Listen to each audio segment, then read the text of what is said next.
Welcome, everybody, to episode 217 of WordPress Weekly for Wednesday, December 16th, 2015. I'm your host, Jeff Chandler, joined by Marcus Couch. Marcus, here we are yet again, just a week away from Christmas.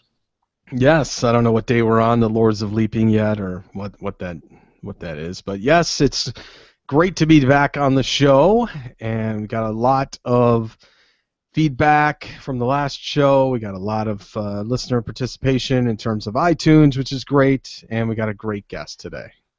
Yes, we do. In fact, kind of a friend of the show. I mean, we've mentioned him so many times on the show. He might as well be a friend of the show. Yeah. But we kind of changed the rules here on what it means to be a friend of the show. But it's our show. We can do whatever we want. That's a selective term that Jeff and I will coin on someone that we feel worthy. There's no plaque involved. There's no bonus. There's no extra presents at Christmas. It's just a title. Just a title. So we do have some housekeeping to take care of regarding the show before we get to our guest. And Marcus, we do have an iTunes review that we received back on December 2nd. So why don't you go ahead and read that off? This is from Greg Heyer. He says, I've been using WordPress since 2009 and started listening to this show in 2014. I was looking for a resource that would keep me informed and inspired about WordPress. Jeff and Marcus made the cut. Thank you. Sweet. They interview some awesome people in the WordPress community, including contributions, developers, and agencies. It's great to hear the perspective of people that work in the trenches with WordPress. I always love to hear the plugin picks of the week, and think it was a great idea to start including the names of the plugin developers. There you go, another vote for that. I know. I look forward to every weekly podcast via Stitcher on my commute. Stitcher is an awesome way to do that, but we appreciate you breaking out of Stitcher and heading over to iTunes and giving us a review, Greg. Thank you very much. We appreciate that. Yeah, thank you very much. And I think that's our first, at least to me, that's the first confirmed listener we have via Stitcher. So that's cool. It just what we do, we have it set up to where it goes to iTunes, but it also goes to Stitcher as well. So you can subscribe to us either or, whichever one is most convenient to you, and it works out rather nicely. Yes. In fact, I'm a Stitcher user myself. I really enjoy the aspect that you can be listening on your phone to a podcast and then go home and turn it on the desktop, and you can resume the episode right where you were. It's pretty great. So thank you to all that are listening on Stitcher, and remember that you can leave us actually comments in Stitcher as well, but we do prefer you to go to wptavern.com. So that's our iTunes review, and if any of you out there would like to share your experience as to how you found the show or what kind of value you get out of it, we do appreciate iTunes reviews. It does help to propel the rankings a little bit higher. We are in the top 5 amongst WordPress podcasts on iTunes, but we would certainly love to have that number 1 ranking. I think we're number 1, but that's just my opinion. So thanks to everybody that's already left us a review, and for the rest of you, that's something for you to do right now. So on last week's episode, we had a big roundtable where we discussed WordCamp US in deep, and overall, it was a great show. We ended up getting some feedback, especially this email from Josh, and he says that, hey, I love the podcast and the site. I wanted to get your thoughts on a sensitive topic. I took the advice from a podcast, which may or may not have been ours. I know, Marcus, you mentioned this talk and how much you got out of it, but it was Rachel Baker's session from WordCamp US about the REST API. And Josh says that he was a little confused at first as to why it was so highly regarded. The topic was phenomenal. It was really interesting. However, the way the talk was delivered and the way the video was produced left him scratching his head. So he wants to know, isn't there a performance expectation about the speakers at these conferences? Yeah, I would say yes or no, Josh. We'll get into that in a little bit. But he also says that, of course there is. The tickets are expensive, and the event only happens once a year or so. He's not talking about doing a Johnny Carson-esque routine, but the speakers can stand up and talk to the audience. They can get out from behind their computers and engage the audience. The video was so dark, I could barely see facial expressions. Speakers didn't even record their screens to put in the video for later. You get my point, so I'll stop piling on. So pretty much his experience of watching the recorded video or the session of WordCamp US, at least that particular session, and Josh also says that he was planning on attending WordCamp in San Diego, but now he's not so sure based on that one experience. Says WordCamp San Diego isn't as big as WordCamp US, so why would the quality be any better? He says, I get that these people are super smart and leaders in our field, but talks like this are not good enough, are they? They can't just let the content of the talk carry them through a verbal presentation. He says, are they good enough for TED Talks? At TED, the speakers aren't professionals either. And I know we responded to Josh off air in an email, but I mean, some of the things that you mentioned, Josh, are issues we've brought up before. I know Marcus has brought up before. I know in certain situations, especially when it comes to people having slides for the presentations at various WordCamps, usually the camera is focused on the speaker and not the slides. Usually you'd have to have like two cameras set up, one for the slides and one for the speaker, and then you'd have to mix it all together. You need a TriCaster, and that requires somebody who's trained to use that equipment. It requires money. I mean, that stuff's not cheap, so there's that issue. But then, just the video quality itself, and it was dark, and I apologize you had that kind of experience, but certainly, as Marcus can attest to, don't let that one experience of watching a video online detract you from actually going to a WordCamp. It's a totally different experience, right, Marcus? Yeah, and as I replied to Josh on a couple things, don't let your initial impressions of one speaker be the judge of all of WordCamps. It varies according to the topic. It varies according to the speaker, widely. The event location, any of that. And believe me, you're not going to have darkness issues if you show up to a WordCamp in person. That's the peril of not being there in person, is that you have to watch it on a replay. So you're never going to have the same impact as if you would in person. And that holds true to any conference. I've seen recorded conferences in TED Talks that aren't really that great either. The audio stinks, or the speaker's not speaking clearly into the microphone, or whatever. But I wouldn't consider $20 to $40 a ticket to be expensive in terms of a conference, especially a multi-day conference. Most conferences I go to are $600-700 on up. You see them as high as $1,400-1,600 sometimes. So, Josh, don't be dissuaded by what you saw there. That's just one. I mean, browse WordPress.tv and take a look at the other presentations. They're not all like that. Go watch a Chris Lemma talk, for example. I'm sure that you'll find your experience a lot different, even though you may not even see the slides. With a dynamic speaker like Chris, you don't really need that much in terms of presenting the slides. So I hope that clarifies it for anybody else that may be on the fence in terms of what they see at WordPress.tv versus showing up to a WordCamp in person. You're always going to get the community benefit by going to a WordCamp in person. Yeah, and by actually being in the room, you will be able to see the slides and the speaker at the same time, because you'll be in the same room. And you can actually choose where you sit, so you could choose the most optimum spot to see both the information on the slides and hear the presentation by the speaker. So you have all those options available to you as well. But I mean, there's not some process that WordCamp organizers go through that say, well, how many they don't do any like practice sessions with the speakers. They're looking for people that are local to the area, that know a thing or two about WordPress, and they're willing to get up in front of an audience and share that topic.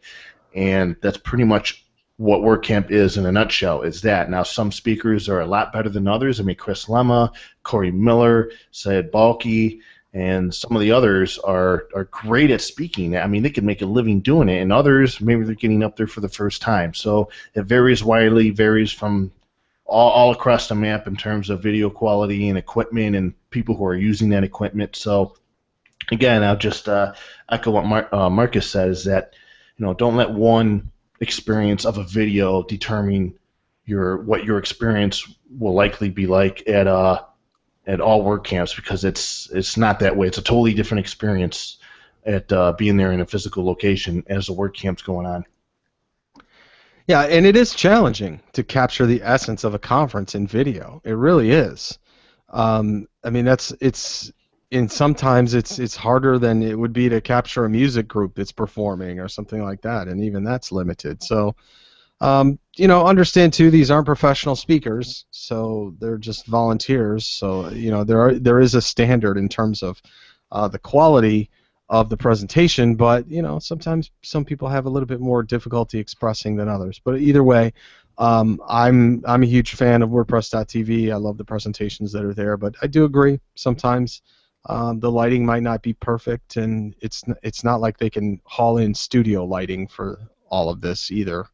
They have to kind of stick with the event and the location that they're presented with. So, all in all, though, I highly suggest WordCamps to anybody in terms of either traveling to one or the one right in your backyard.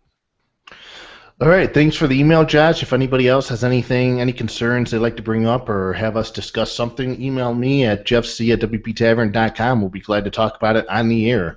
So with that, why don't we bring on our guest here? And his name is Jeff Matson. Always goes by the name of Jeff as well. So I know this guy's pretty smart. He's an avid technology enthusiast. He writes and manages the documentation for Gravity Forms, which is a product over at Rocket Genius, and he is the author of a few different plugins, including a popular one that's active on about 10,000 sites called Heartbeat Control.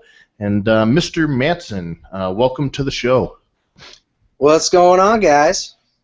It's going well. I mean, I know you're a listener to the show here and there, but Marcus and I, over the past few months, we've mentioned your name countless times, whether it be contributions to a project or whether it's plugins during plugin picks of the week. So, and now that we have you on, we're going to interview you. I think we can sort of call you an honorary friend of the show. Well, every day I'm hustling, man. So it's awesome. Glad you're on here. So just wanted to bring you on, learn a little bit more about you, and we'll start off with, how did you get interested in this thing called technology? So, it's been there since I was a kid, really. When I was younger, I remember being about 4 or 5 years old, and I learned some basic stuff in DOS just so I could get on and play some Wolfenstein 3D, and it all kind of started from there. I had a lot of enthusiasm to just use the computer, and that kind of developed into just more and more knowledge. Eventually, it kind of got to the point where I was playing a lot of video games online, and of course, with a lot of gaming and everything, you always want to make sure your hardware is up to spec. So I started learning hardware that way.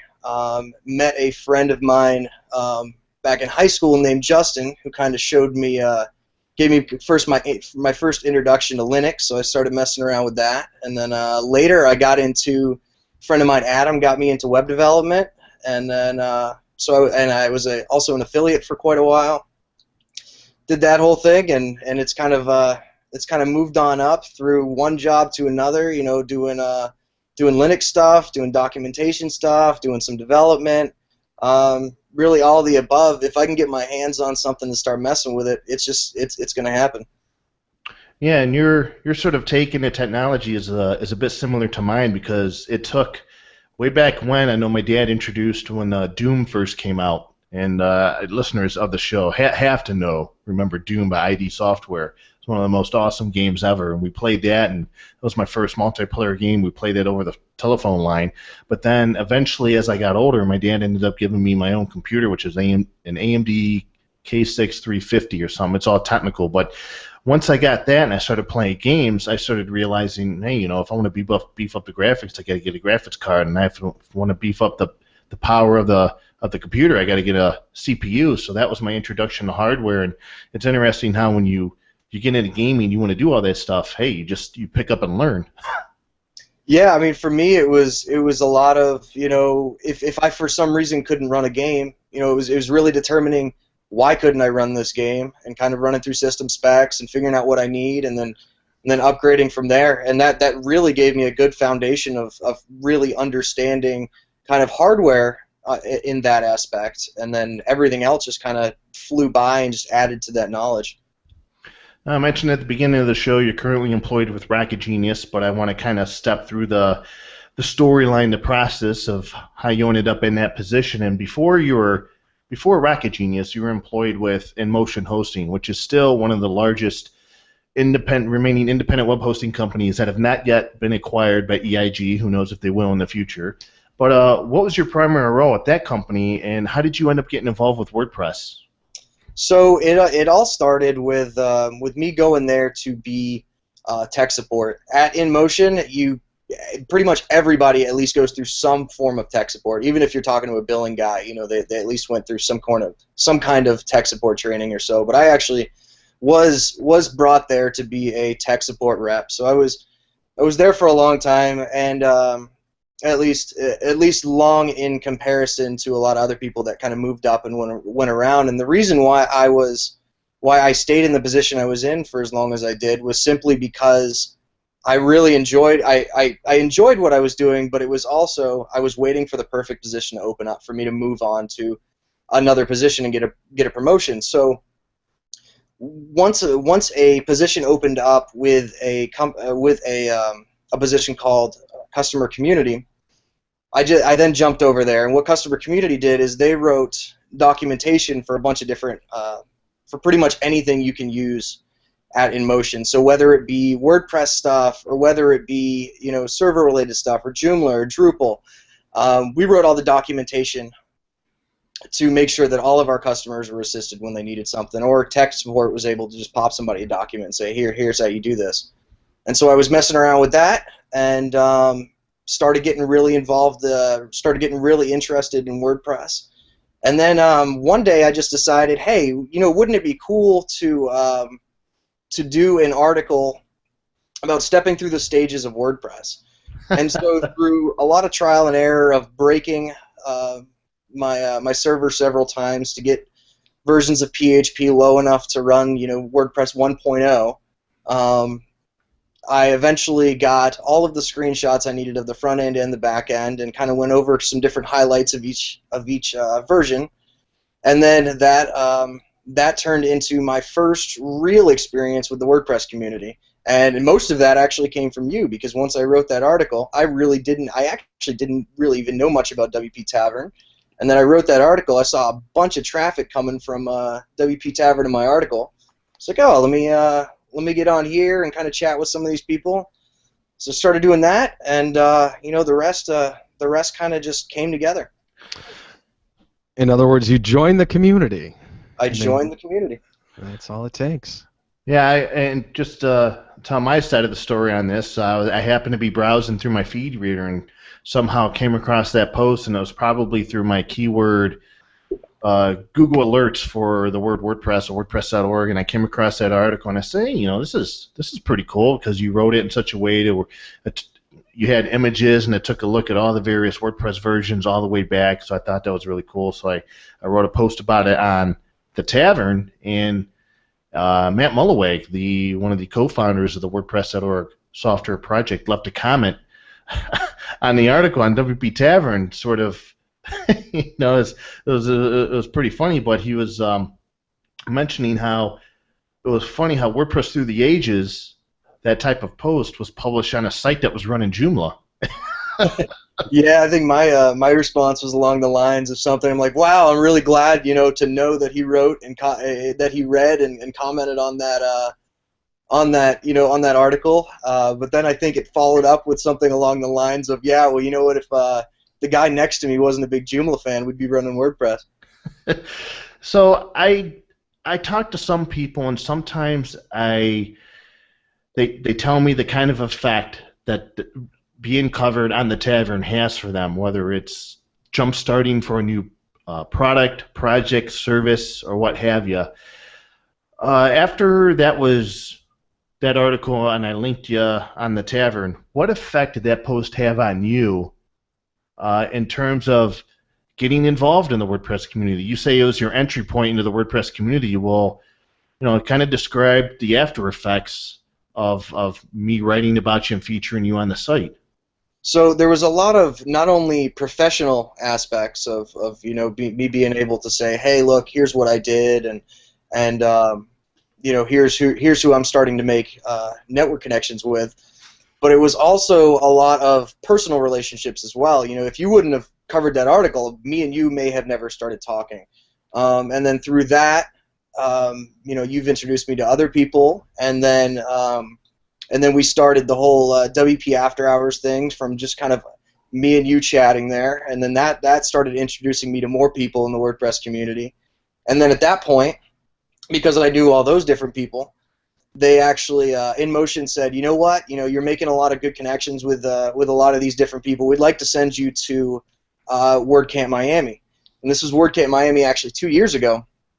I went, and because I already knew a few people, that allowed me to kind of go interact with you and Rami and a few other people, and that caused them and people to then bring it over to my circle as well, and it just kind of snowballed from there. There's a lot of other people that knew other people that knew other people, and I was able to make good connections in the WordPress community, not only professionally, but also on a personal level as well. A lot of the people that I talk to on a daily basis of professional stuff. I also talk to, on a personal level. It's a lot more of, hey, how's your day going? What's new in your life than it is, what's going on in this company or what's going on with this product.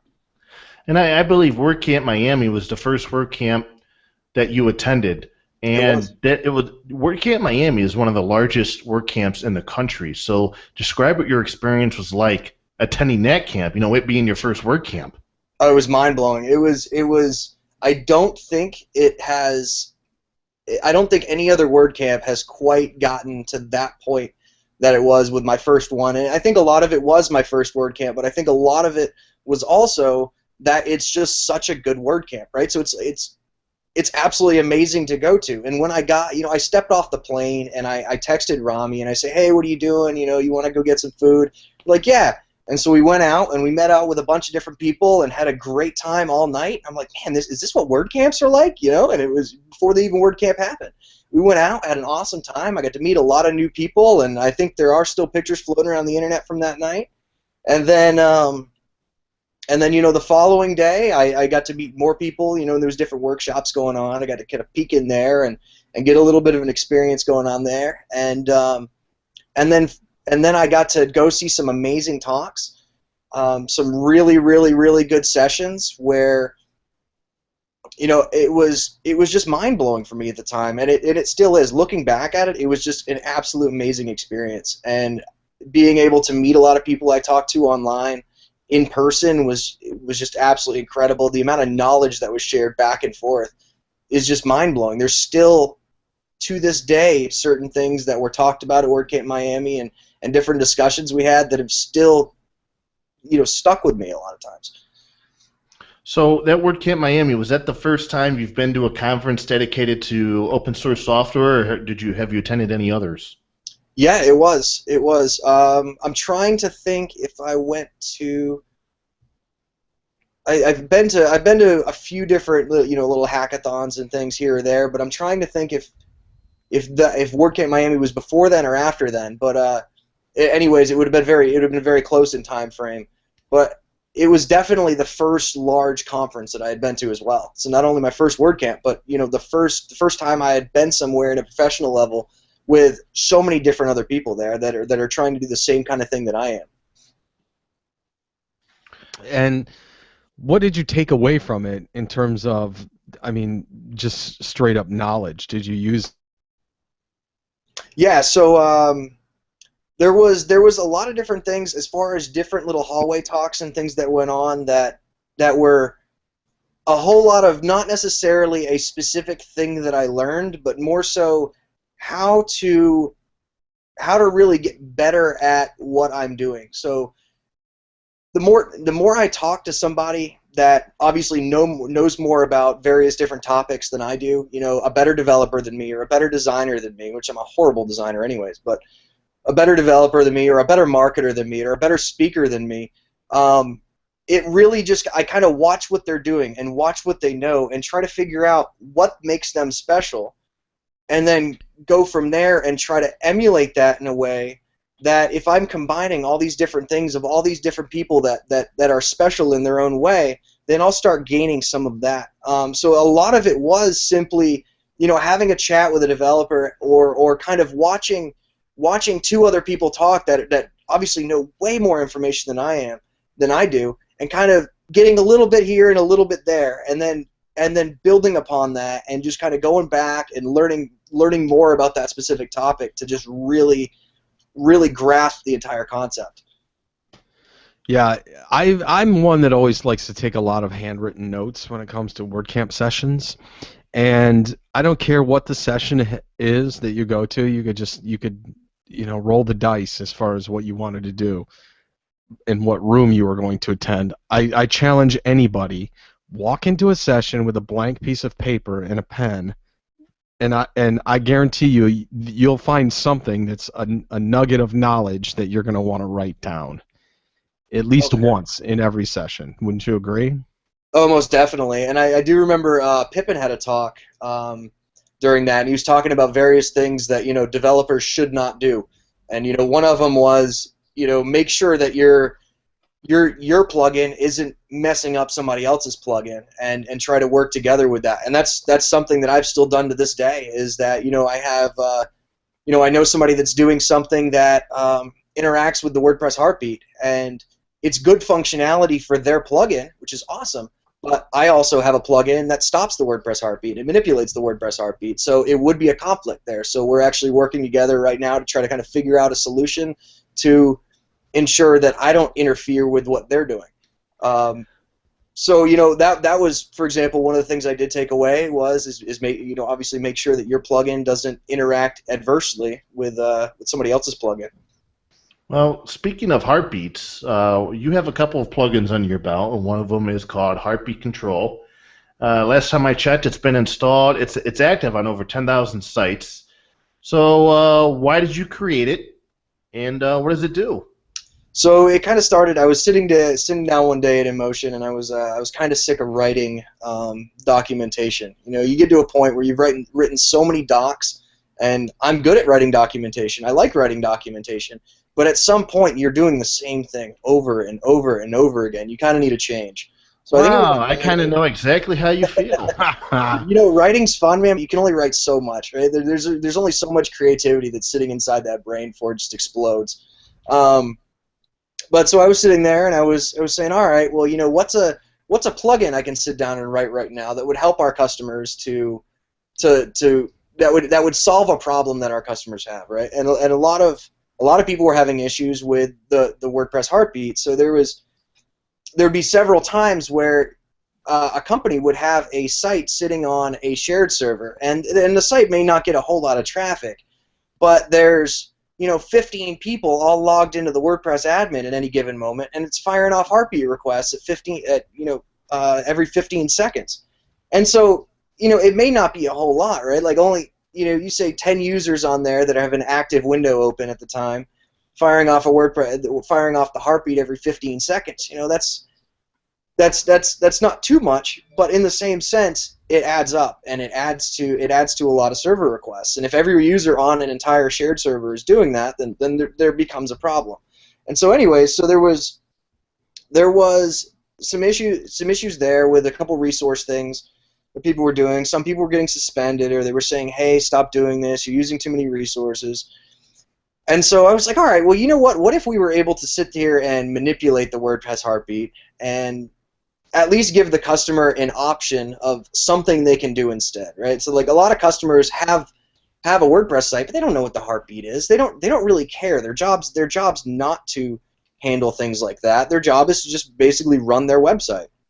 And so I said, you know what? I'm just gonna go ahead and make something that handles that. And so I went ahead and wrote up a little bit of code, did a little bit of research, and I finished it up the same day. We did a little bit of testing. Sysadmins kind of took a look at it, and then I eventually published it to .org. I think the next day, and from there, a lot of different web hosts and everybody were just all saying, get this plugin, get this plugin, get this plugin, and it just blew up overnight. I mean, it says 10,000 plus active installs, but I bet you it's closer to 20,000 at this point, and it's getting a fairly large amount of new installs a day.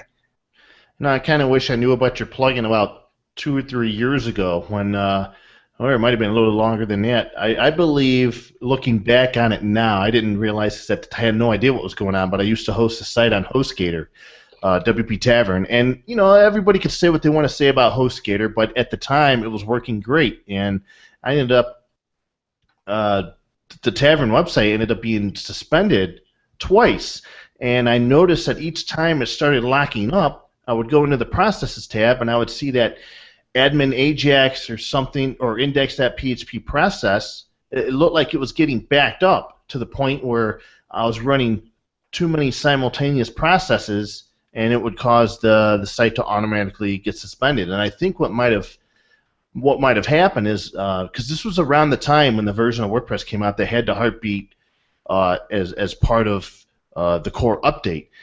And I think maybe something was afoul there between my site, the heartbeat, and the way HostGator had things configured. And I wonder if I would have had heartbeat control and I would have maybe lessened it to maybe heartbeat ping every 60 seconds or maybe every 3 minutes, because maybe I didn't need it to go so often. I wonder if that would have helped me fix the issue. But yeah, I mean, on certain budget web hosts that are out there, and trust me, there are more than a few out there, you get a couple of people.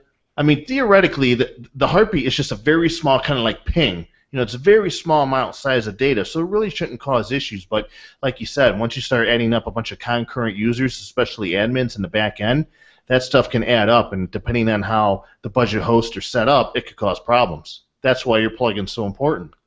Yeah, and it's not necessarily even just, server resources are one end of the spectrum, but there's actually other uses that were unintended for it that I had.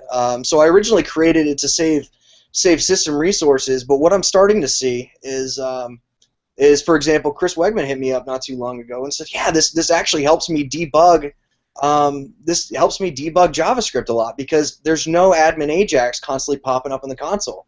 It's like, that's an amazing idea. And there was another issue where Ronald Eureka let me know, and he said, hey, I installed your plugin and it fixed this issue. There was a little minor issue in Gravity Forms at one point where some content was getting locked, and it was and actually installing that plugin and limiting the heartbeat actually fixed that problem.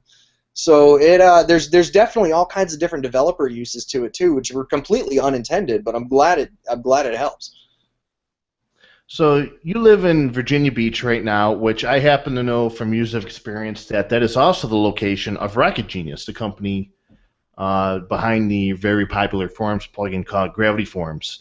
And you are no longer with InMotion Hosting. You switched positions earlier this year, so you now, like I said at the beginning of the show, you work for Rocket Genius, managing and writing their documentation. So I think it's an awesome story and how you ended up at such a great company, but you don't need to go into all the details, but what's the short end of how you managed to get that position at Rocket Genius? Short end of that? When did you find out that this awesome company behind this awesome plugin was in your backyard? I think you might have actually mentioned something about it at some point. Yeah, I probably did, right? As soon as you told me you were in Virginia Beach, I said, hey, did you know Rocket Genius is right over there? And you're like, no.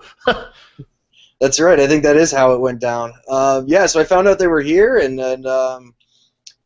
one day I just decided, you know what, I'm not quite growing as much as quickly as I should, so let's go ahead and look for a new spot.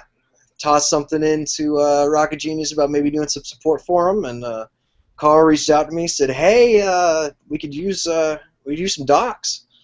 I said, all right, let's start doing it. Awesome. So you went from having to work in an office every day, which I believe you had to do at InMotion Hosting, to now the office is sort of a choice. You can either work from home, depending on what's going on, or you could choose to go into the office where a couple of the other members of the Rocket Genius team work as well. What is that transition been like for you, where you have the option now to either go into the office or stay home?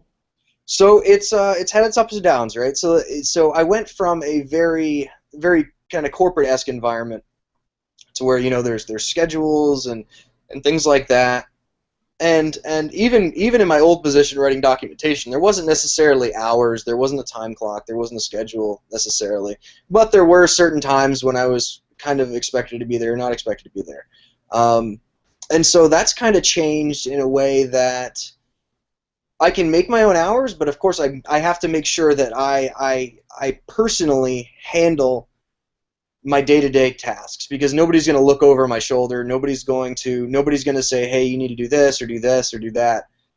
So it's had its ups and downs, but I think I've gotten to the point now where I've really gotten a handle on it. I've really figured out kind of what I need to do and when I need to do it.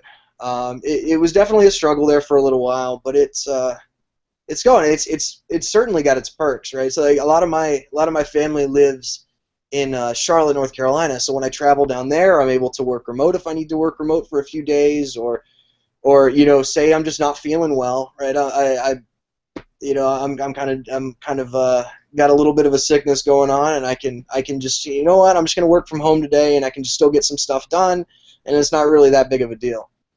So it's been it's definitely a good experience, and the flexibility is just absolutely amazing. I was just come on the air and say it. I'm a little bit jealous of you, man, because you have a sweet gig. Racket Genius is a great company. I had a chance to visit the office and work from there, or attempt to work from there, back during WordCamp Hampton Roads, and it was nice. You go into an office, you know everybody's working on the same product. You're all there as a team. You guys are just cranking away, listening to music. It's a great work environment, and then you have those awesome lunches where you guys get to bond and talk about whatever, maybe outside of work, and then you go back to the office, finish your whatever it is you're doing, and then you go home. As someone, I've been working remotely now, writing for WordPress Tavern full time for, well, in a few months it'll be 3 years, and I was sort of thinking about it after I came back from WordCamp Hampton Roads and that experience at Racket Genius. I'm starting to think I kind of miss that. I kind of miss being able to. I would like to have that option of choosing between an office or no office instead of just having one or the other. And it just felt kind of cool to be in an environment where you're all on the same team and you're cranking away on the same product, and then when you're done, you all go out and have a good time, or go to the movies, go to the bar, go to some dude's house and play video games. I felt like that was a great experience. I just think you got an awesome gig, man. I can't be thankful enough for it. I somewhat got lucky and somewhat, skillfully inserted myself here. I'm not really sure which one is more. But it really is. I'm so thankful for all those guys over there. They're just it truly is the dream job. I don't think there's a single job I could go to that even comes close to comparison. You could offer me all the money in the world.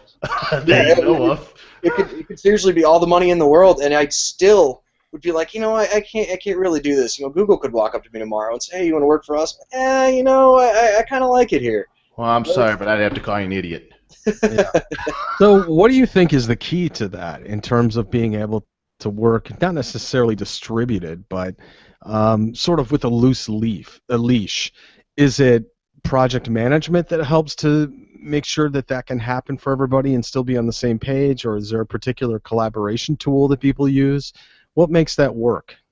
Well, a lot of it's Slack, so I'm constantly interacting with anybody, and if anybody who's seen me work, I'm constantly paying attention to social channels nonstop.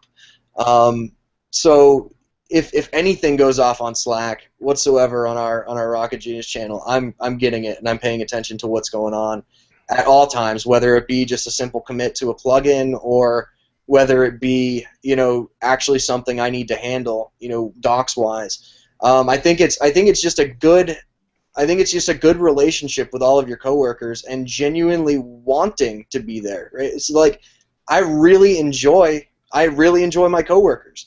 Going to work is fun for me. It's not just, oh, I'm going to an office and I'm going to work. I'm going to have fun. Work is a byproduct, but I'm definitely going to have fun. I'm going to interact with those people.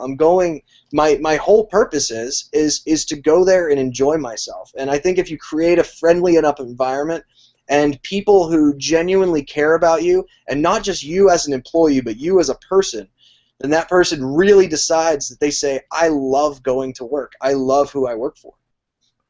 So I'm trying to do the Facebook thing, or the distributed work environment, or like the Google work thing, where I surround myself with games and pools and rec rooms and everything, and it's not working. It doesn't help. Well, it's a balance, right? So I may be sitting at my desk and I'm working, and then I decide, oh, you know what, I'm a little burnt out. I've been working hard for a little while. I'm gonna jump on and play some Hearthstone. And so I'll jump on, play a quick game of Hearthstone, and then all right, I finished my game, back to work. So I think it's delegating your time in a way that you're able to easily stop and come back. Yeah, all I'm saying is after doing this for 3 years, I kind of miss going into an office. I miss having coworkers. I miss building some of those relationships with people I work with over time and can go out and do other stuff besides work with them. And because I don't get that here with my current form of employment. I do have a coworker, but she's all the way down in Oklahoma, so it's not like, hey, what are you doing after work? It's I've sort of now. Granted, I could go to a co-working space that's filled with others who may be in the distributed work environment, but I just can't relate to them. They're not doing what I'm doing. They can't relate to what I'm doing. And it's just one of the things over the past 3 years of my experience that I'm just kind of thinking about lately. So I think a co-working space would work well for you because, when we're having conversations, you saw it when you were at the office. I mean, we are having conversations a lot about work, but a lot of other things, just about all kinds of other things that interest us. And Yeah, but you guys are all working on the same product. Like, you guys are a team. I don't want to be a team with a bunch of people working on whatever it is they're working on. we are, but for example, Dave sits right behind me, and 90% of the conversations I have with Dave aren't necessarily about gravity forms. No, I could vouch for that. It's all kinds of other stuff. We have good discussions, and then we're able to just go back to work. It's more of a social thing than a work thing. And how do you think this has evolved? This gets into an interesting side discussion here because I don't know if it's a generational thing or what, but like the work dynamic of being able to do that is somewhat foreign to a lot of people that are especially tied to an office. They wouldn't fathom of playing a game in the middle of the day or these other places that have ping pong tables or pop a shot or whatever it happens to be in terms of kind of this work play environment. How do you do you see pros and cons of it? Are there definite cons in terms of what can be done throughout the day, or is it just the new normal? Well, I think it depends on the person, really. So some people certainly aren't fit for something like that. Like my wife, for example, she's not fit for something like that. She wouldn't be able to determine, hey, all right, now I'm having fun, now I need to work. Now I'm having fun, now I need to work. So I think it really depends on the person itself. Not necessarily that it's evolving in that way, and that is it a better way or not. Does this particular thing fit the person? And it definitely is a hard transition to go from a workplace where everybody's working hard, to somewhere where everybody's working hard but they're still having fun at the same time. And so I think there definitely needs to be a balance. If we were constantly just messing around, nothing would get done. But if we were constantly working, we wouldn't be happy. That's a good way to put it. And so you find that, at least in that environment, you have to have ultimate buy-in from all the rest of the employees, because one bad apple will wreck the entire concept, right? Right, sure. So, it's I think Rocket Genius is kind of a special case on that because everybody who works in the office has known each other for years and years and years, with the exception of myself. I'm actually the new guy. I'm the only person that they've ever hired that works in the office that they haven't known from previous jobs or some other place. So I think they've always kind of worked like that, and so me coming in, I'm able to just kind of blend in with that, and I kind of figured it was like that right from the get-go, because my so-called interview, which was pretty much lunch, we went out to lunch 2 different times, wasn't really an interview. It was sitting down, having lunch, talking about movies, chatting, and what they were doing is they were determining how my personality is. They already knew that I was suitable to do the job. They wanted to find out that I meshed well with the other people, and I think a lot of employers don't really look at that. They look at, is this person good at their job, and that's it. And I think a personality really needs to be looked at, because if you have that one person who doesn't quite fit in with everybody, they may be a great employee, but if they don't fit in with everybody, it is still dropping morale. And you really got to have some people that get along really well, enjoy being in each other's company, and just enjoy being together and working on a product together as a team. So I wanted to break it down. I wanted to get something into a little serious with you. And, mental health and wellness has been a big topic in the WordPress community. Throughout 2015, we had the big session at WordCamp Denver by Corey Miller that resonated with a lot of people. We've also had some other sessions that talk about mental wellness at other WordCamps. Now, I know you struggled with mental wellness, so as have I. You and I, that's sort of one of the things we bond over. We talk throughout the day on Slack, and we're into the same music, and we're always trying to give each other positive vibes to get us back on track. But what have you done to sort of, what are some of the steps you take to establish normalcy, and what advice do you have for others that are either in the WordPress community or outside the WordPress community, maybe they're just a distributed worker listening to the show, to maintain good mental health? So one of the things that I've noticed is that a lot of the discussions on mental health are more so they're more focused on mental health as far as staying sane and staying happy, but a lot of things don't quite focus on actual mental illness when you actually have something physically wrong with how your brain works. For me, it's panic disorder as well as a little bit of OCD, a tiny bit of depression, and a whole bunch of ADD. And so for me, it's really just understanding what those particular trigger points are going to be, and really understanding how I'm going to react to a certain scenario, as well as letting other people know how I'm going to react to a certain scenario. For example, my wife, she knows exactly what I can handle and what I can't as far as my panic attacks go. She knows that if I go somewhere and it's really loud and really chaotic, I'm most likely going to go into a panic attack.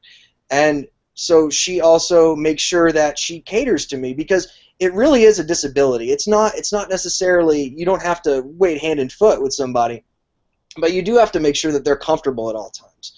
And Rocket Genius has obviously done a great job with helping me out there and really understanding how things go for me and how it and kind of what goes on in my brain on a daily basis of where my mind is going, at least. But I think kind of the biggest tips that I can give somebody is really just take care of yourself as much as you can and take care of yourself early. I went through psychiatrists a lot when I was younger, and I absolutely hated it.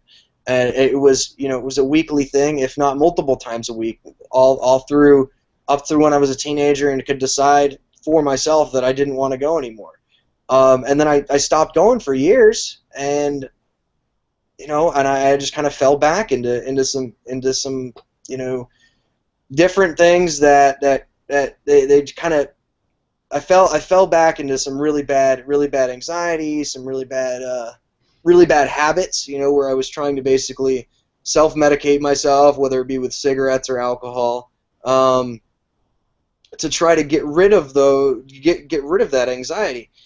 And I think after a while, I just got I got sick of it. I remember I was driving in the car one day, and all of a sudden I went into a panic attack.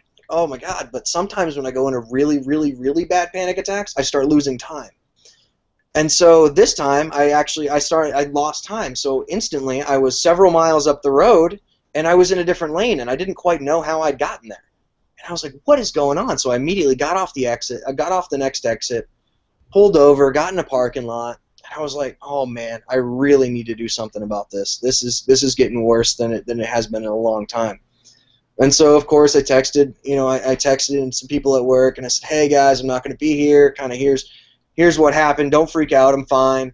I'm just going back to the house. I need to relax, and I need to kind of sort this stuff out. And then the next day, I scheduled an appointment. Psychiatrist, got in, and got some help that I needed. And it's and that this was probably, I'd say, about a month ago.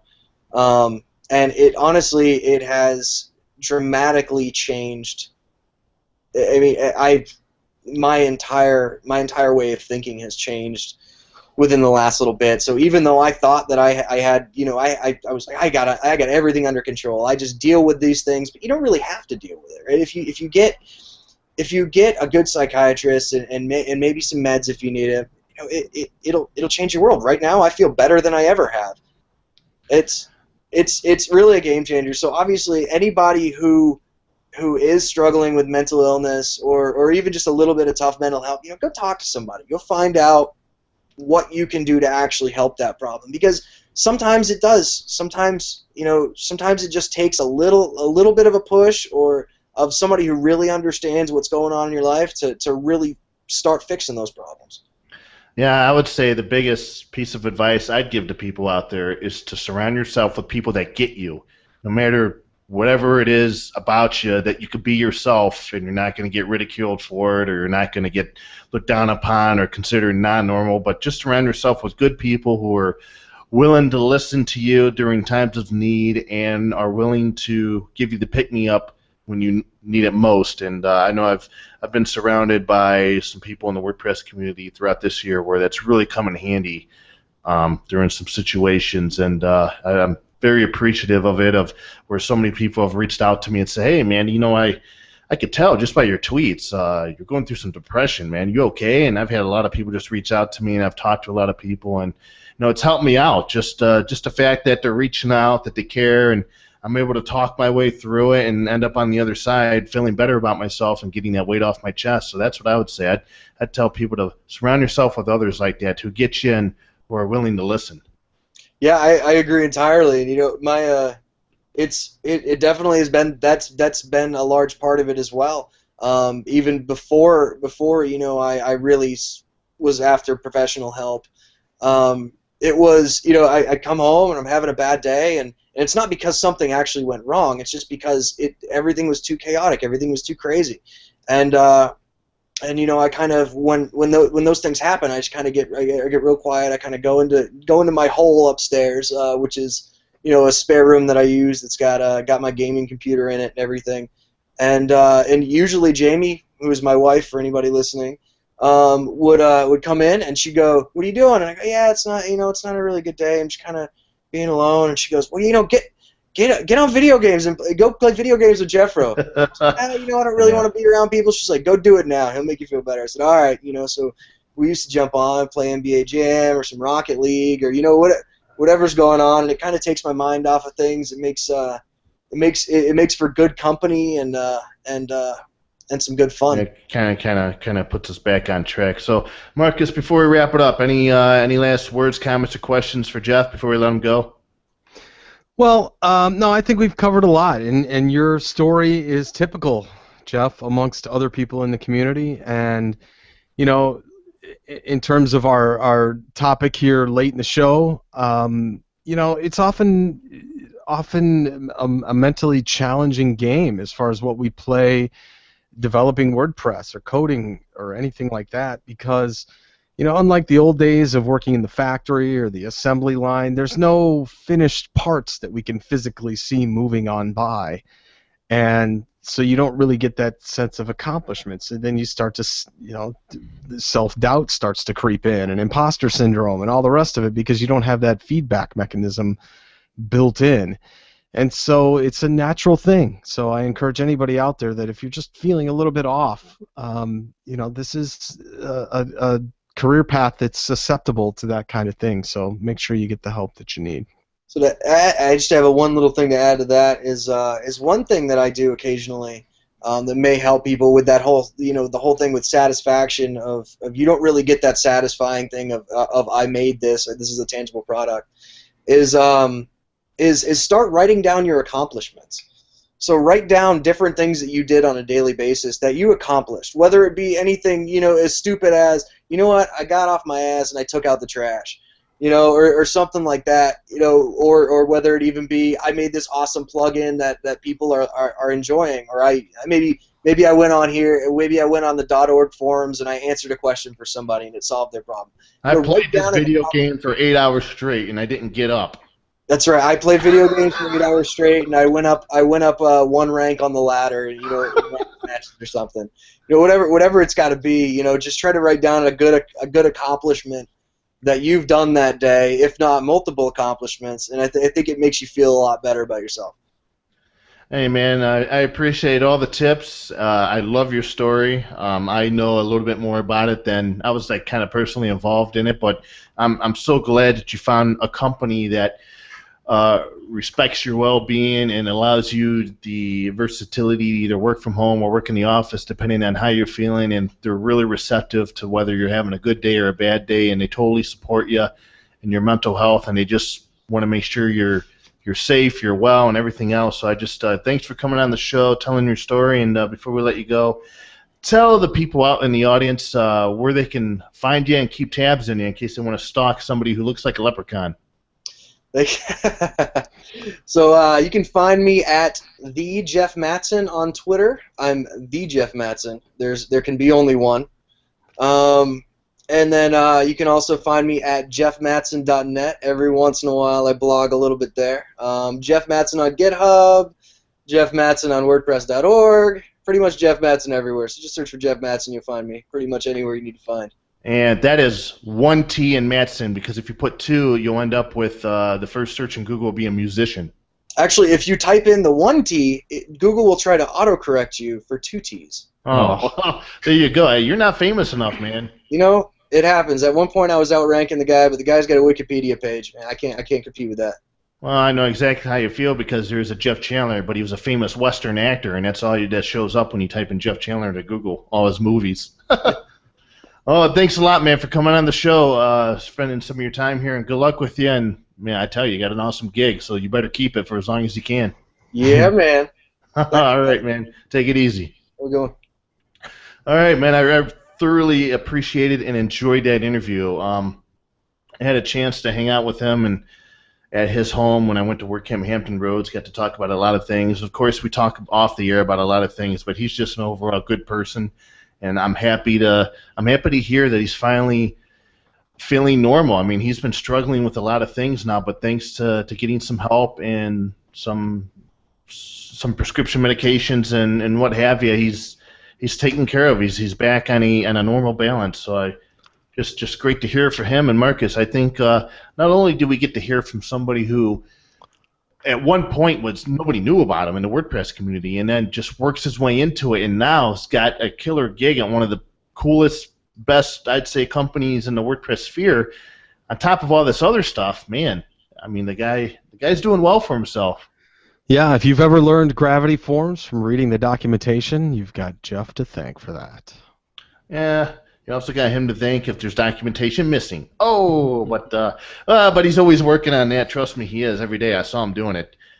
So, there's a couple things going on in the WordPress community throughout the week, but there's not really any much news to spend some time on. We've got plenty of time next week to go over anything we missed because we'll start doing our year in review. So we'll just mention some news posts and just kind of look at the whole year in review, I guess. Talk about everything. So with that, Marcus, why don't we just dive right into your plugin picks of the week?